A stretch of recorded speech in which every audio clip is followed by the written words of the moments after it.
Hey guys, Justin with AmericanTrucks.com here with a quick What's Up With That video lift kit edition. The purpose of this video is to explain to you guys in a nutshell the big three styles of lift or leveling kits that you will encounter here on the site when shopping for your F-150. Now these kits are going to range from your low budget levels to your middle of the road smaller lifts, and then finally those big baller kits that will get your truck up to 4 to 6 inches or even higher. Now, one thing to consider is that these different lift or leveling kits will all have their pros, they'll all have their cons, along with requiring varying degrees of modification to get everything in place. Now, which one will be best for you, your truck, and your budget? Well, in order to find out, let's break things down, starting with our most basic option of the three, the leveling kit. Okay, so technically a leveling kit isn't a lift kit, right? I mean, a lift kit implies that you're raising the front and the rear of the truck, whereas a leveling kit just simply addresses the front end. But this will be great for the owners who want to achieve a more leveled appearance, bringing that front end up anywhere from 1 to 3 inches, while keeping things extremely simple in the process. Now, one of the biggest pros of a leveling kit is, again, that simplicity. A lot of times, leveling kits consist of 2 strut spacers that get mounted to the top of your factory strut assembly, which is not only going to be super affordable at right around $100 to $200 on average, but also very easy to install. And best of all, there's no cutting or permanent modification and are completely reversible if you ever wanted to put your truck back to stock again. Now, the cons really are dependent on how aggressive or tall you go with your spacer up front. Now, if you stay in that 1 to 2 inch range, generally suspension geometry isn't terribly altered, and therefore the ride quality and, more importantly, the longevity of parts like your CVs or ball joints will be in good shape. However, once you start going a little bit more aggressive, like a 3-inch option per se, that geometry starts becoming less than ideal, and at that point you do run the risk of accelerating wear and tear on your front end components of your F-150. Also, if you're the type of owner who does a lot of hauling in the bed of your truck or a lot of towing, leveling the truck might not be ideal, as that leveled ride height will sometimes lead to some noticeable rear end squat given a heavy payload or a big tow. Now, you're also going to be taking a small bite out of your miles per gallon, but ultimately that will be pretty minor here with a leveling kit compared to the bigger lift options that we'll talk about in a minute, and really will be dependent on your tire size. And this is a great time to mention that most leveling kits in the 1 to 2 inch range, or even 2.5 inch range, will be able to comfortably fit a 33 inch tire with a stock or similar offset of around plus 44. Now, some 2.5 and even 3 inch kits will claim the ability to fit a 35 inch tall tire with a stock offset, but that's usually when using a pretty narrow tread width, and even then things are going to be very close to rubbing or even require modification. But bang for your buck wise, leveling kits will always be hard to beat when looking to keep things cheap, keep things simple, and not have to do a ton of modification to fit a slightly bigger tire. Up next, we have our middle of the road option, which will be a coilover style lift in the 0 to 3 inch range. Now, not only will this be a big step up as far as components are concerned, but also ride quality and off-road performance, but at the cost of a much higher price point.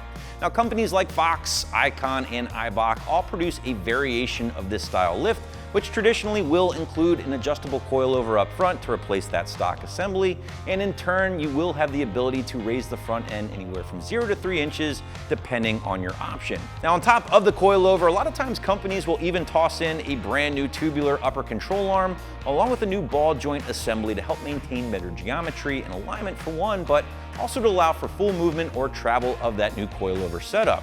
This will also help with preventing any spring contact, which can sometimes happen with a more aggressive front end lift and a factory upper control arm. Finally, guys, most of these coilover style lifts will include a rear shock to match up with that front coilover, in addition to a small block in some cases to bring that rear end up slightly, but that's not always the case. Now, I would say the biggest pro of going with a coilover style lift will certainly be that massive improvement in ride quality and performance off-road, because again, you are replacing those factory dampers with a superior part. So if you're more into off-roading or wheeling and you want something that will perform great and not just be for looks only, I would say a coilover lift is a great option to check out. Secondly, like those leveling kits we talked about earlier, the coilover lift kit will be completely reversible and not require any cutting or permanent modification. Simply remove the factory stuff, bolt in the replacements, and you are good to go. Unfortunately, coilover setups are not without their downfalls, right? I mean, first up is the price. They are not exactly cheap, as you're gonna be looking at between $1,000 to $3,000 depending on the brand and just how radical you go with that front coilover setup. Whether you go with a basic adjustable option or you're looking at a big diameter resied option that will handle anything you can throw at it. Secondly, because these coilover only lifts typically max out at or around 3 inches, don't expect to fit a set of 37s under your truck or even a set of 35s for that matter without some pretty heavy trimming or modification. In fact, most of these coilover only lifts will comfortably accommodate a 33-inch tire. So if you're looking to go big with tire size, you might want to consider our third and final lift option instead. Last but not least, because some of these things max out at 3 inches without including things like drop knuckles or diff drops, that front end CV angle can get a little dicey depending on your final ride height. So just something to consider there. But what if you want to go big? Well, our third and final option will be the way to roll, and that of course is with a full-blown suspension lift kit and all of the trimmings. Now these typically range from 4 to 7 inches here on the site and will make room for up to a 37-inch tall tire depending on the kit you decide to go with. Now these kits will typically involve a bunch of parts including drop knuckles, cross members that will drop that front diff, drive shaft spacers, rear shocks and blocks, and in some cases even a new set of coilovers up front. Now I do want to point that out because with most of your more budget-friendly options from Zone, Rough Country, or Ready Lift, you're gonna be reusing those factory front strut assemblies but with a massive spacer on top. So in my opinion, these will be better geared for the guys who want to lift their truck and get some bigger meats under there, but without really adding or gaining any off-road performance outside of ground clearance. Now some of the biggest pros about these big lift kits will no doubt be your bang for your buck. Case in point, you can get into a 6-inch Rough Country lift for right around $1,000. Granted, it is very much an entry-level kit, but if you're looking to go tall for cheap, that is a great option. On the flip side, you can certainly option out one of these bigger lift kits with some reservoired coilovers, which will certainly add to the price, of course, but you're also gaining much better performance and ride quality. Now, the second thing I like about these kits is that they've included all of the components necessary to maintain proper geometry up front. And this does mean dropping that front differential to keep those CV angles happy, along with some other parts to maintain much of the factory geometry as possible, which is obviously very important when you're lifting your truck this much. Now, all of this does come at a cost, and that is difficulty in this case of installation. Unlike our first two options, these full-blown suspension lift kits involve permanent modification of the truck, including cutting, which cannot be reversed or put back to stock. So if you're leasing your truck, this would obviously not be the best way to go. Now, the next con really isn't much of a con per se if you know what you're getting into, and that is the performance or lack thereof of these big suspension lift kits off-road.